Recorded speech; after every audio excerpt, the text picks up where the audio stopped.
जेव्हा मी शाळेतून परत आले तेव्हा मी घरात गेले आणि पाहिले की माझ्या आईच्या खोलीतून एक मजबूत माणूस बाहेर आला, ज्याने कपडे देखील घातले नव्हते. पप्पा जवळच टेबलावर बसून दारू पित होते. तो माणूस पप्पाजवळ गेला आणि त्यांना काही पैसे दिले आणि त्यानंतर तो माणूस बाहेर जाऊ लागला. त्याला बघून मी जरा घाबरले आणि लगेच माझ्या खोलीकडे निघाले. खोलीच्या आत जाऊन मी दरवाजा बंद केला आणि दरवाजाच्या फटीमधून बाहेर पाहू लागले. मी घाबरून शांतपणे बाहेर बघत असताना खूप वेळ मला आईच्या खोलीतून अनेक माणसे येताना जाताना दिसली. आईच्या खोलीत ते काय करत आहेत आणि आईच्या खोलीतून बाहेर आल्यावर ते वडिलांना पैसे का देतात हे मला समजतच नव्हते. मला काहीच समजत नव्हते. फक्त आईच्या किंचाळण्याचा बाहेर आवाज येत होता. मी खूप अस्वस्थ होते. मला समजले की आईला काहीतरी त्रास होत आहे, परंतु मी तिच्यासाठी काहीही करू शकत नव्हते, कारण मला वडिलांची खूप भीती वाटत होती. मी आईला वाचवायला गेले असते तर माझ्या वडिलांनी मला मारहाण केली असती आणि मला त्यांच्या मारहाणीची भीती वाटत होती आणि त्यामुळे खूप वेदनाही झाल्या होत्या. पण आईचे रडणे मला सहन होत नव्हते. मी पण सतत रडत होते आणि देवासमोर हात जोडून म्हणत होते, देवा माझ्या आईला वाचव. मला कळत नाही ते लोक माझ्या आईसोबत काय करत आहेत. हे सर्व बराच वेळ चालू राहिले. मी दरवाजाजवळ उभी राहिले, बाहेर बघत राहिले आणि सतत रडत राहिले. त्यानंतर रात्री उशिरा वडील उठून बाहेर गेले. वडील आता घरी नाहीत हे पाहून मी हळूच दरवाजा उघडला आणि आईच्या खोलीकडे गेले. आईच्या रडण्याचा आवाज जोरात येत होता आणि मग मी तिच्या खोलीचा दरवाजा थोडासा उघडताच आतमध्ये पाहून माझे हातपाय प्रचंड थरथरू लागले. आईला हाक मारण्याआधीच माझे खांदे थरथरू लागले. पण कोणीतरी मला हात लावला आणि मी मागे वळून पाहिलं. मित्रांनो, कथा शेवटपर्यंत पूर्ण ऐका, तेव्हाच तुम्हाला कळेल. कथा खूपच छान आहे. तेवढ्यात मला कारचा जोरात हॉर्न वाजण्याचा आवाज आला आणि मी माझ्या विचारातून बाहेर आले. मी इकडे तिकडे पाहिले तेव्हा मला त्या रेस्टॉरंटमध्ये मी एकटीच बसलेली दिसली.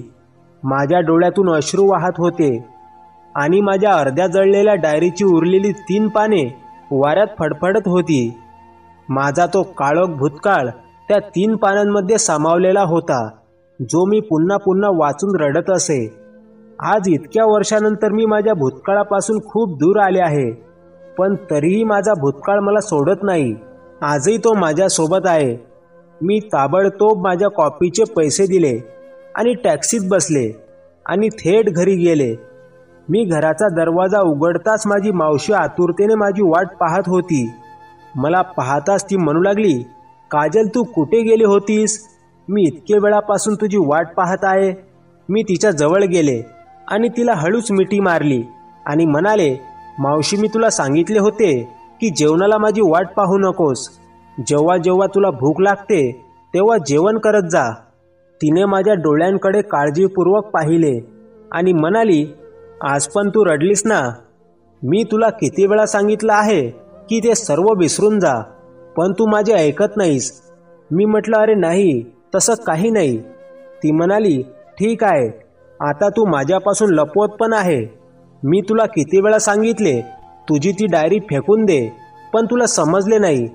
बघ काजल, ती डायरी नेहमी तुझ्याजवळ ठेवून तू ती डायरी घेऊन जात नाहीस, तर तुझा भूतकाळ घेऊन जातेस. मी म्हणाले, मावशी काय करू? मी ती डायरी फेकून देऊ शकत नाही. माझ्यात तेवढी हिंमत नाही. आजही माझ्या भूतकाळाशी संबंधित हजारो प्रश्न आहेत, ज्यांची उत्तरे मला सापडलेली नाहीत. मावशी मला म्हणाली, हे सर्व सोड आणि चल जेवायला. जेवण झाल्यावर मी अंथरुणावर पडले आणि विचार करू लागले की उद्यापासून मी या सगळ्याचा अजिबात विचार करणार नाही आणि नवीन सुरुवात करेन. माझे नाव काजल आहे. मी 22 वर्षाची आहे. मी 1 वर्षापासून एका बहुराष्ट्रीय कंपनीत काम करत आहे आणि माझ्या मावशीकडे राहते. माझ्या मावशीला अनेक वर्ष मूल झाले नाही, तेव्हा तिच्या नवऱ्याने तिला घटस्फोट दिला. घटस्फोटानंतर तिलाही आधार नव्हता आणि मी तर आधीच असहाय्य होते. त्यामुळे आम्ही दोघेही एकमेकांचा आधार झालो. माझ्या मावशीनेच मला लोकांच्या घरी काम करून मदत केली, मला शिक्षण दिले आणि मला माझ्या पायावर उभे राहण्यास मदत केली आणि आज मी खूप चांगली कामावर आहे. मी एका मोठ्या पोस्टवर काम करत आहे आणि माझ्या मावशीला काहीही त्रास होऊ नये यासाठी मी सर्वतोपरी प्रयत्न करत आहे. परंतु तिला सर्वात मोठी अडचण हीच आहे की जी मी प्रयत्न करूनही ते दूर करू शकत नाही. तिला फक्त मी माझ्या भूतकाळातून बाहेर यावे हीच इच्छा आहे आणि कोणता तरी माझा साथीदार बनावा. परंतु मी माझा भूतकाळ सोडू शकत नाही. माझ्या भूतकाळाची काळी छाया नेहमी माझ्या मनावर अधिराज्य गाजवते. त्यामुळे मी असे काही निर्णय घेतले आहेत ज्यामुळे माझी मावशी अजिबात खुश नाही. पण माझी इच्छा असली तरी मला त्या निर्णयांपासून मागे हटायचे नाही. सकाळ होताच मी तयार होते आणि ऑफिसला जाते. जेव्हा मी जिथे पोहोचले तेव्हा माझ्या बॉसने मला कॅबिनकडे बोलावले आणि सांगितले की ते मला एक नवीन प्रोजेक्ट सोपवत आहेत, ज्याच्या चांगल्या कामगिरीसाठी त्यांनी एक गट तयार केला आहे, ज्याचा मी लीडर आहे. आणि मी त्या ग्रुपमध्ये काम करणाऱ्या सर्व सदस्यांना सर्व सूचना देईन आणि त्यांच्या प्रत्येक कामाची मी बारकाईने तपासणी करेन, जेणेकरून त्या प्रोजेक्टमध्ये कोणती कमतरता राहणार नाही. मी सरांना पूर्णपणे बेफिकर राहण्यास सांगितले. तुम्ही मला आतापर्यंत दिलेले सगळे प्रोजेक्ट्स मी खूप चांगल्या प्रकारे पूर्ण केले आहेत आणि यावेळी देखील तेच होईल. तितक्यात मी बॉसच्या कॅबिनमधून बाहेर पडू लागले तर त्यांनी मला थांबवले आणि सांगितले की मला तुला तुझ्या प्रोजेक्ट ग्रुपच्या नवीन सदस्याला भेटवायचे आहे. मी मागे वळताच मला समोर एक अतिशय देखणा माणूस दिसला. एक तरुण मुलगा उभा होता जो माझ्याच वयाचा होता. तो दिसायला खूप हुशार होता, पण त्याच्या चेहऱ्यावर थोडासा खोडकरपणा दिसत होता. सर म्हणाले, हा मिस्टर संदीप आहे, जो आजच ऑफिसला जॉईन झाला आहे. त्याने तुमच्या हाताखाली काम करावे, जेणेकरून त्याला तुमच्याकडून खूप काही शिकता येईल. मी हसून संदीपला नमस्कार केला आणि त्यानंतर प्रोजेक्टबाबत काही महत्त्वाची चर्चा करून मी बाहेर पडले. त्यानंतर मी आणि माझी टीम पूर्ण झोकून आणि मेहनतीने त्या प्रकल्पावर रात्रंदिवस काम करू लागलो. मला संदीपचे वागणे खूप आवडले. अत्यंत अवघड कामही तो अगदी सोप्या पद्धतीने करत असे आणि कोणाला न समजणारे काही असेल तर ते अगदी सहजतेने सांगायचे. ते शब्दात समजावून सांगायचे. त्याचा साधा स्वभाव आणि खोडकर शैली मला हळूहळू त्याच्याकडे आकर्षित करू लागली. मी त्याच्याबद्दल विचार करून मनात हसायला लागले. तेव्हा माझ्या भूतकाळाची ती पानं डोळ्यासमोर येऊ लागली आणि मी लगेच संदीपसाठी माझ्या मनात जे प्रेम जागृत होतं ते दाबण्याचा प्रयत्न करू लागले. मी स्वतःला पटवून देऊ लागले की मी कधीही कोणावर प्रेम किंवा विश्वास ठेवू शकत नाही. हळूहळू आम्ही एकत्र काम करायला सुरुवात करून 6 महिने उलटले होते. या काळात मी आणि संदीपने अनेक प्रोजेक्टवर एकत्र काम केले आणि ते यशस्वीही झाले. त्यामुळे माझे बॉस खूप खुश झाले. इथे संदीप आणि मी हळूहळू चांगले मित्र बनत होतो.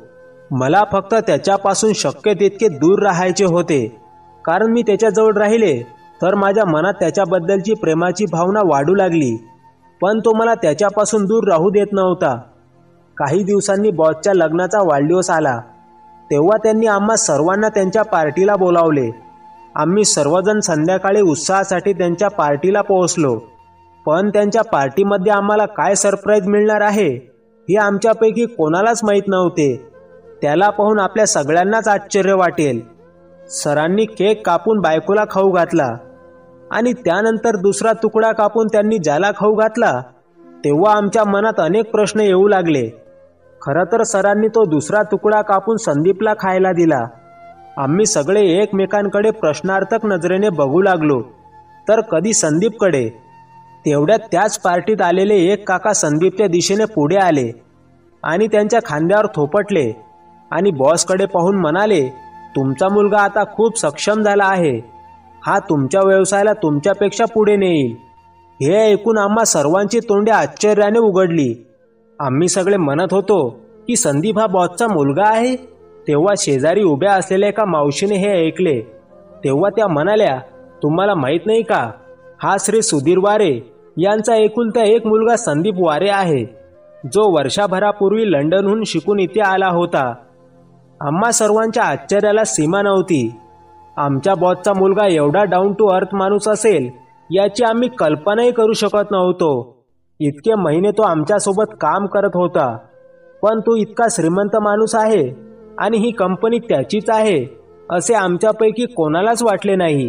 त्याच्या स्वभावात पैशाचा किंवा पदाचा अभिमान नव्हता. उलट तो नेहमी आपल्यापैकी एकसारखा दिसत होता. तेवढ्यात संदीप आमच्या जवळ आला आणि हसत म्हणाला, काय दिला ना तुम्हाला धक्का. आता आम्हा सगळ्यांना त्याच्यासोबत खूप अस्वस्थ वाटत होतं, कारण आतापर्यंत तो आमच्यापैकी एक होता, पण आता तो आमच्यासाठी आमचा बॉसचा मुलगा होता. आम्हाला त्याच्याशी विचित्र वागताना पाहून तो म्हणाला, हे बघा, मला हे अजिबात आवडत नाही. काही महिन्यांपूर्वी मी जसा होतो तसाच आज मी तुमच्यासाठी आहे. आजही काहीही बदलले नाही. मी कालही तुमचा मित्र होतो आणि आजही तुमचा मित्र आहे. आणि जसे आम्ही आजपर्यंत काम करत होतो तसेच पुढेही काजलजींचे हे ऐकून आपण काम करू. आम्ही सर्वजण हसू लागलो की भविष्यातही आम्ही असेच एकत्र काम करू. आम्ही संदीपला विचारले की तुला तुझ्याच कंपनीत कर्मचाऱ्याप्रमाणे काम करण्याची काय गरज आहे. तेव्हा तो म्हणू लागला की माणूस तेव्हाच यशस्वी होऊ शकतो जेव्हा त्याला अनुभव असतो, आणि जोपर्यंत अनुभव मिळवण्यासाठी कर्मचारी म्हणून काम करत नाही तोपर्यंत मी कसे शिकणार. त्याचे बोलणे ऐकून आम्ही सगळेच खूप प्रभावित झालो.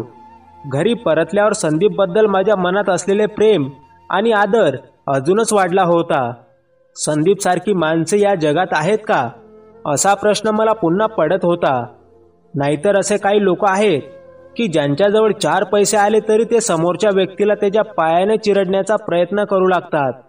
काही दिवसांनी संदीप आणि मी काम पाहण्यासाठी एका साईटवर गेलो होतो. मी तिथे फक्त संदीप सोबत कामावर चर्चा करत होते आणि मी त्याला काही बोलायला वळताच मला आश्चर्य वाटले, कारण संदीप जमिनीवर गुडघे टेकून बसला होता आणि हातात अंगठी धरून होता. त्याला असे करताना पाहून माझ्या मनात एक लहर आली. त्या एका क्षणाला मला आनंद, उत्साह आणि दुःख या सर्व भावना एकत्र जाणवल्या. माझ्या भावनांवर नियंत्रण ठेवून मी त्याला विचारले की तो हे काय करतो आहे. मग संदीपने मला विचारले, तू माझ्याशी लग्न करशील का. मी संदीपला हात धरून उभे केले आणि त्याला सांगितले की कदाचित तू माझा गैरसमज करत आहेस. तू तुझ्या भावना जबरदस्तीने का लपवण्याचा प्रयत्न करत आहेस, असे तो म्हणाला. मी म्हणाले, मी असे काही करत नाही. तो बराच वेळ मला समजावत राहिला, पण मी माझ्या आग्रहावर ठाम राहिले. जेव्हा मी त्याला समजावण्याचा प्रयत्न केला तेव्हा मी खूप अस्वस्थ झाले. तेव्हा मी त्याला म्हणाले की तुला माहीत नाही की माझा भूतकाळ मला कधीही कोणापुढे जाऊ देणार नाही. हे ऐकून संदीपने विचारले की तुमच्या भूतकाळात असे काय आहे. आता मी स्वतःला शिव्या शाप देत होते की मी त्याला असे का बोलले, कारण आता आणखी प्रश्न निर्माण होणार होते. मी त्याला सांगितले की मी तुला हे सर्व सांगू शकत नाही. संदीप म्हणाला की तू सांगू शकत नसेल तर हरकत नाही, पण मी तुला वचन देतो की तुझ्या भूतकाळाची मला पर्वा नाही. मला माहीत आहे की आज कसे जगायचे आहे, आणि आज मला माहीत आहे की मी तुझ्यावर प्रेम करतो आणि तुझ्याशी लग्न करू इच्छितो. मी संदीपला सांगितले की त्याने माझ्यासाठी त्याचे आयुष्य वाया घालवू नये आणि त्याच्या दर्जाची दुसरी चांगली मुलगी शोधून तिच्याशी लग्न करावे. असे बोलून मी लगेच ते ठिकाण सोडले. त्या दिवसापासून मी संदीपपासून अलिप्त राहू लागले. मी नेहमी त्याच्यापासून दूर राहण्याचा प्रयत्न केला, पण हे मला किती त्रास देत आहे हे फक्त मलाच माहीत होतं. एके दिवशी संध्याकाळी ऑफिसमधून बाहेर पडताना मावशीला फोन करून तिला काही घरगुती सामानाची गरज आहे का ते विचारण्याचा मी विचार केला. मी तिला फोन केला तेव्हा कळले की मावशीचा अपघात झाला होता. हे ऐकून मी धावत घरी गेले आणि घरी पोहोचले तर मावशी सोफ्यावर बसलेली दिसली. तिच्या जखमा पाहून माझी प्रकृती बिघडली. मी रडायला लागले. मग ती मला समजावून सांगू लागली की काळजी करण्यासारखे काही नाही, ही फक्त एक किरकोळ दुखापत आहे. त्या मुलाचे आभार ज्याने मला योग्य वेळी डॉक्टरांकडे नेले आणि नंतर मला घरी आणले. मी ती व्यक्ती कुठे आहे असे विचारले तर मावशी म्हणाली की तो माझ्यासाठी ज्यूस आणायला गेला होता. मी त्याला खूप थांबवण्याचा प्रयत्न केला पण तो मान्य झाला नाही. मी म्हणाले, पण तुला ही दुखापत कशी झाली.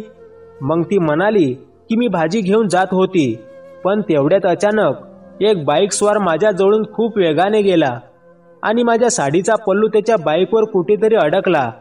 त्यामुळे मी रस्त्यावर खेचून गेले आणि पल्लू बाईकवरून उतरला. तोपर्यंत मी जखमी झाले होते. दुचाकी स्वार तेथून पळून गेला. लोकांनी मला घेरले, पण कोणीही मला मदत करत नव्हते. मग हा मुलगा गर्दी साफ करत आला आणि मला उचलून डॉक्टरांकडे घेऊन गेला. मावशी अजूनही मला हे सर्व सांगत होती. तेव्हा ती म्हणाली, तो आला आहे. मी मागे वळून बघताच मला आश्चर्य वाटले, कारण तो मुलगा दुसरा कोणी नसून संदीप होता. मला तिथे पाहून संदीपही चकित झाला. मावशीने संदीपला सांगितले की ती माझी भाची आहे. मी तिच्यासोबत या घरात राहते. मावशीने संदीपला आशीर्वाद दिला आणि म्हणाल्या की बेटा, तू मला खूप मदत केलीस. तू खूप चांगला माणूस आहेस. त्यानंतर मावशीने संदीपची माझी ओळख करून दिली आणि संदीपने सांगितले की मी तिला ओळखतो. हे ऐकून मावशी थक्क झाली. तर मी मावशीला म्हणाले की खरं तर संदीप आणि मी एकाच कंपनीत काम करतो. हे ऐकून मावशी खूप खुश झाली. मग आमचे काही सामान्य संभाषण झाले. त्यानंतर संदीप म्हणाला की आता मी निघतो. तर मावशी म्हणाली की बेटा, तुला वेळ मिळेल तेव्हा घरी येत राहा, मला आवडेल. यानंतर संदीप तेथून निघून गेला. मावशी रोज मला लग्नासाठी अनेक मुलांचे फोटो दाखवत असे, पण मी तिला नकार देत राहिले. ती मला समजावून सांगायची की किती दिवस तू तुझ्या भूतकाळात अडकून राहशील, पण माझ्या आयुष्यात मला कोणालाच जागा द्यायची हिंमत नव्हती. काही दिवसांनी माझा वाढदिवस होता. मी ऑफिसवरून परत आले तेव्हा मी पाहिले की मावशी केक घेऊन माझी वाट पाहत होती आणि तिने संदीपला पण घरी बोलावले होते. मी माझ्या मावशीला पण विचारले की तू हे सर्व का केलेस. ती म्हणाली की तुला तर काही करण्याची गरज नाही. मी तुला खूप समजावले, पण तुला काही समजले नाही. मावशी संदीपला म्हणू लागली की तू तिचा मित्र आहेस, तू तिला का समजावत नाहीस की तिने तिच्या आयुष्यात पुढे जावं आणि छोट्या मोठ्या गोष्टी साजऱ्या कराव्यात. मी तिला लग्नासाठी खूप नाती दाखवली आहेत, पण ती तिच्या आग्रहावर ठाम आहे. संदीपने असे का असे विचारले तेव्हा मावशी म्हणाली की ती दुसऱ्याच्या कृत्याची शिक्षा स्वतःला देत आहे. मी मावशीला थांबवले की ती पुन्हा त्याच गोष्टी बोलू लागली, पण संदीप पुन्हा पुन्हा माझ्या भूतकाळातील सत्य जाणून घेण्याचा प्रयत्न करू लागला. त्या दिवशी मी ते प्रकरण तिथेच दाबून टाकले. पण दुसऱ्या दिवशी ऑफिसला पोहोचल्यावर संदीप मला म्हणाला की काजल, मी तुझा चांगला मित्र आहे. मग तू मला सांगू शकत नाहीस की तुझ्या या निर्णयामागचे कारण काय आहे. हे मी कोणाशीही शेअर करू शकत नाही. असे मी त्याला सांगितल्यावर तो थोडा रागावला आणि म्हणाला की याने तुझं आयुष्य उद्ध्वस्त होत असलं तरी अशी कोणती गोष्ट आहे ज्यासाठी तू आयुष्यभर एकटं राहायला तयार आहेस. मला असे वाटले की मी आता हे हाताळू शकणार नाही. म्हणूनच मी त्याला काही न बोलता शांतपणे तिथून निघून गेले. आता मी संदीपशीही कमी बोलू लागले. त्याने जमेल तितके माझ्या जवळ येण्याचा प्रयत्न केला, पण मी त्याच्यापासून दूर पळून जायचे. एके दिवशी ऑफिसमधून लवकर सुट्टी घेऊन मी एका ठिकाणी गेले होते. तेव्हा तिथून निघताना संदीपने मला पाहिले. तो लगेच माझ्याकडे धावत आला आणि म्हणाला, काजल, तू इथे काय करत आहेस. मी त्याला म्हणाले की मला काही काम आहे. म्हणून त्याने विचारले की तुझे पागलखान्यात काय काम. मी त्याला सांगितले की ही माझी वैयक्तिक बाब आहे, या सगळ्यात अडकू नकोस. तो म्हणू लागला की तू काय लपवते आहेस आणि तुझ्या भूतकाळात काय घडले आहे याची मला पर्वा नाही. मी तुला सांगितले आहे, याचा मला काही फरक पडत नाही. मग तू माझ्यावर विश्वास का ठेवत नाहीस. मी म्हणाले, कारण मी कोणावरही विश्वास ठेवू शकत नाही, कारण या जगात कोणीही विश्वासालायक नाही. त्याने विचारले, तुला असे का वाटते. ज्याच्यात प्रेम आणि आपुलकी असते आणि त्यांच्यात विश्वास देखील असतो. पण मी याला काय उत्तर देऊ शकत होती. त्यावेळी मी तिथून शांतपणे निघाले आणि तो प्रश्न घेऊन तिथेच उभा राहिला. असेच हळूहळू दिवस जात होते. एके दिवशी मी ऑफिसमधून घरी पोहोचले तेव्हा माझी डायरी माझ्या पर्समध्ये नसल्याचे मी पाहिले आणि मी खूपच अस्वस्थ झाले. मी तिचा खूप शोध घेतला, पण ती कुठेच सापडली नाही. मला वाटले की कदाचित मी ती डायरी ऑफिसमध्ये ठेवली असावी. दुसऱ्या दिवशी ऑफिसमध्ये मी तिचा खूप शोध घेतला, पण तिथेही सापडली नाही. ती डायरी कुठे गेली ते समजलेच नाही. मला खूप काळजी वाटू लागली की जर ती डायरी कोणाच्या हातात पडली आणि कोणी ती वाचली आणि समजले की ती माझी आहे तर काय होईल मला माहीत नाही. 2-3 दिवस मी खूप काळजीत होते, पण ती डायरी कुठेच सापडली नाही. मग मला वाटले की कदाचित मी ती इकडे तिकडे घरात सोडली असावी, म्हणून मी सर्व सामान पाहू लागले. मावशी पण मला विचारू लागली की तू काय शोधते आहेस, काय करत आहे. मी तिला सांगितल्यावर ती म्हणाली की तू तिला सोडत नाहीस म्हणून ती डायरी हरवली. हे बरे झाले म्हणून तिनेच तुला सोडले. मी मावशीला विचारले की तुम्ही असे का बोलत आहात, कृपया माझी डायरी शोधण्यात मला मदत करा. तेवढ्यात मागून आवाज आला आणि ती व्यक्ती मला म्हणाली, तू याच डायरीबद्दल बोलत आहेस का. मी मागे वळून पाहिलं तर माझी डायरी होती. मी लगेच धावत जाऊन त्या व्यक्तीकडून डायरी घेतली, पण माझी नजर त्या व्यक्तीवर पडताच माझ्या संवेदना उडाल्या, कारण तो दुसरा कोणी नसून संदीप होता. त्याला पाहून मला थोडी काळजी वाटली की त्याने माझी डायरी वाचली असेल. मी त्याला लगेच विचारले की त्याने ही डायरी वाचली आहे का.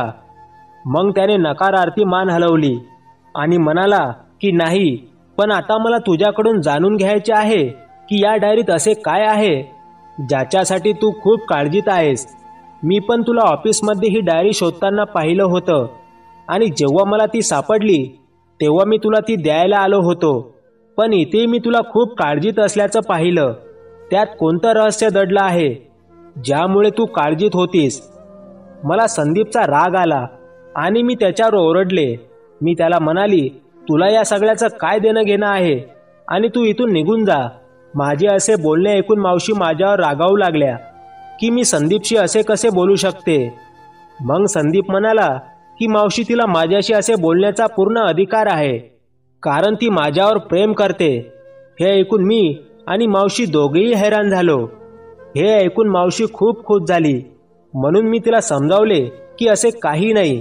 ती म्हणू लागली, यात काय नुकसान आहे, संदीप इतका चांगला मुलगा आहे, तुम्हा दोघांचे लग्न झाले तर खूप छान होईल. हा विचार किती दिवस माझ्या मनात चालू होता माहीत नाही, पण तुझ्या रागामुळे मी हे बोलू शकली नाही. मावशीने हे सांगताच संदीप बोलू लागला की मी तिला खूप दिवसांपासून लग्नासाठी विचारले आहे. मी तिला प्रपोज केले, पण ती मान्य करत नव्हती आणि ती काही भूतकाळातील समस्या का धरून आहे हे मला कळत नाही. पण आज मला जाणून घ्यायचे आहे की अशी कोणती गोष्ट आहे जी मला तुमच्यापासून वेगळं करत आहे. मी संदीपला शांतपणे येथून निघून जाण्यास सांगितले. मी तुला दुसरी मुलगी पसंत करायला सांगितले होते. तुला मी काय म्हणते ते लगेच समजत नाही का. पण संदीप त्याच्या सांगण्यावर ठाम होता. मग मावशी म्हणू लागली, बेटा, आज मी तुला सांगेल हे तिच्या मनावर काय ओझं आहे. मी माझ्या मावशीला संदीपला काही बोलण्यापासून रोखण्याचा प्रयत्न केला, पण ती मान्य झाली नाही. ती म्हणाली की आता खूप झाले काजल, आता मी सहन करू शकत नाही. मावशीला रडताना पाहून मी पण रडायला लागले. तर मी तिला म्हणाली की ठीक आहे, मी स्वतः सर्व काही संदीपला सांगेन. मी म्हणाले, खरं तर माझ्या आईबाबांनी प्रेमविवाह केला होता. काही वर्षे सर्व काही सुरळीत चालले, पण नंतर वडील दारूच्या व्यसनाचे बळी झाले आणि त्यांचे व्यसन इतके वाढले की त्यांनी कमावलेले सर्व पैसे गमावले. ते दारूवरच खर्च करायचे. हळूहळू तो आईला मारहाण करू लागला. तिला कुठे आणि काय वाटते याने त्याला काही फरक पडत नव्हता. त्याला फक्त आपला राग काढण्यातच रस होता. मी आईला वाचवण्याचा प्रयत्न केला तर तो मलाच बेदम मारहाण करायचा. त्यानंतर तो रोज दारू पिऊन कामावर जाऊ लागला.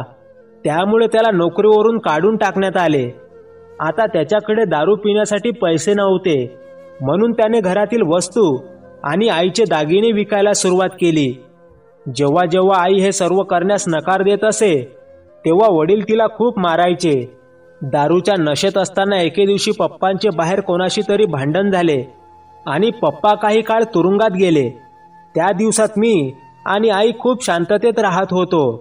पण काही महिन्यांनी पप्पा तुरुंगातून परत आले. परत आल्यावर वडिलांनी आईला अजिबात मारले नाही. मला वाटले आता कदाचित सर्व काही ठीक होईल, पण तसे झाले नाही. एके दिवशी मी शाळेतून परत आले तेव्हा मला एक माणूस आईच्या खोलीतून बाहेर येताना दिसला, ज्याने शर्ट सुद्धा घातला नव्हता. वडीलही आईच्या खोलीजवळ बसून दारू पित होते. मग त्या माणसाने वडिलांना थोडे पैसे दिले हे सर्व पाहून मी खूप घाबरले आणि माझ्या खोलीत गेले. त्यानंतर मी पाहिले की दर 1-2 तासांनी एक माणूस आईच्या खोलीत जायचा आणि नंतर तो शर्ट न घालता बाहेर पडून बाबांना काही पैसे द्यायचा. यातून मला आईच्या ओरडण्याचा आवाजही ऐकू येत होता.